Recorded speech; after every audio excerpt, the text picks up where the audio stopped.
pays africain qui va avancer vers le multilatéralisme diplomatique doit se préparer à subir des attaques terroristes. Des attaques terroristes sévères. Depuis 2 ans, le Togo est sur la brèche.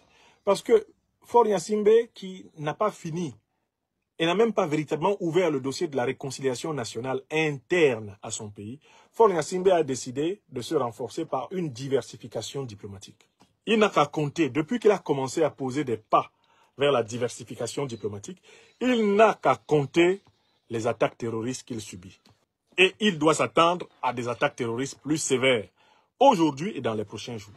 Paul Biya, qui a instruit ses ministres, notamment son ministre des Affaires étrangères, le jeune Mbela Mbela, d'accélérer la coopération avec la Russie. Et il faut qu'il sache que la conséquence, ça va être une augmentation de l'activité d'Al-Qaïda et de l'État islamique contre le Cameroun. Et qu'il se donne les moyens d'être prêt pour ça. Parce que c'est d'abord la population qui subit, ensuite les institutions.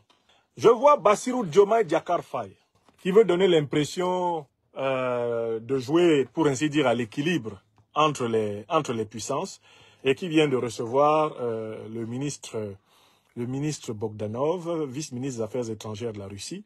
Même s'ils n'ont pas dit grand-chose de ce qu'ils se sont dit, il l'a reçu, bras dessus, bras dessous. Bassirou Diomaye Diakhar Faye doit savoir que le dîner avec le diable, il suffit. Même quand tu as une longue fourchette, ça ne suffit pas. Le Sénégal est encore sous occupation militaire de l'OTAN. Il est encore sous tutelle militaire de l'OTAN. Si vous avez décidé d'un multilatéralisme à la tête du Sénégal, il faut vous attendre à ce que les attaques terroristes que le Sénégal ne connaît plus, ou même qu'il ne connaît presque pas depuis très longtemps, il faut vous attendre à ce que ça arrive. Et donnez-vous les moyens de protéger le peuple. Donnez-vous les moyens de protéger le peuple sénégalais.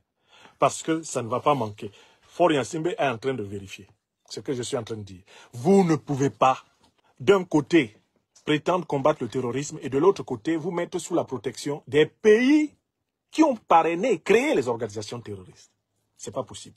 Or, les pays dont je suis en train de parler sont caractérisés par ce double jeu. Ils croient être les plus intelligents. Ils croient être les plus malins.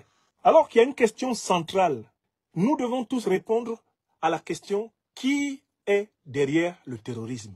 Qui finance le terrorisme contre nous en Afrique? Si nous avons la réponse, puisque nous savons qui a créé Al-Qaïda et l'État islamique, nous ne pouvons pas nous appuyer sur ceux qui financent, ceux qui arment les terroristes pour les combattre. C'est cette clarté qui a changé la doctrine malienne, la doctrine burkinabé et la doctrine nigérienne de lutte antiterroriste.